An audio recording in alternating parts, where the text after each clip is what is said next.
Good morning, everybody, and welcome to the Morning Volatility Report. As I, Andrew Giovinazzi, filling in for Mark Sebastian on this Thursday, the 28th, which we will rechristen Facebook Day. This is the day that Facebook has officially, I think, overtaken from Apple as the new glory stock. But anyway, I posted this last night, just right after the earnings came out. Probably we should see the NDX and the Qs locked up, mostly because of Apple and Microsoft and Google and Facebook. We'll look for some trades in there today. Based on the concept that we are just not going to see those Qs are going to be stuck because you kind of have the old technology, relatively old, right? Not moving anywhere. And Facebook kind of getting all the loves, which should lock up the Qs and lock up the NDX for at least a week, right? Another thing, the Bank of Japan says they weren't doing anything with rates today.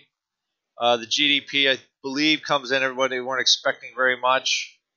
And the central bank is doing nothing in Japan. So again, you had the ECB, and now the Japanese are starting to slow down. Maybe all this QE stuff. No more monetary shenanigans. And I have to say, stocks are taking it pretty well. We were down a little more this morning, and as of right now, not down so much. This is, to me, the key. Keep an eye on these numbers. And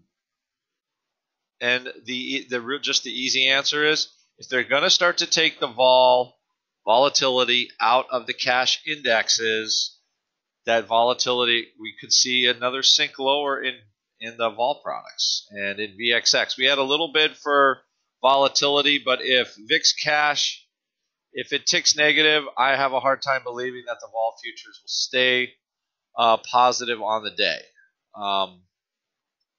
So what we'll start doing is we'll start aiming for maybe some trades for next week, and the May cycle for VIX. Maybe some 1x2 put spreads, getting down to 13.5 level. See how that goes. The other story is kind of gold and the commodities are still making a move. GLD, I believe, it's trading 120 again today. These are close to the highs for GDX and GDXJ for the year. I think they're within 10, 15 cents or something like that. So commodity prices are certainly making a run off of the bottom. Okay? And it looks like it's kind of two steps forward, one step back for that trend. Volatility, today could be the day where we see a new low tick in volatility for the year, like a real low tick, not that fake Wednesday print that we had last week in VIX. Because we do have the weekend coming up, and I believe we have no major news coming in the economic calendar for tomorrow. So I would be looking for a little more vol compression into next week, especially. Again, we'll look at numbers here for the Qs and the NDX. But you're seeing a little bit of a rally here.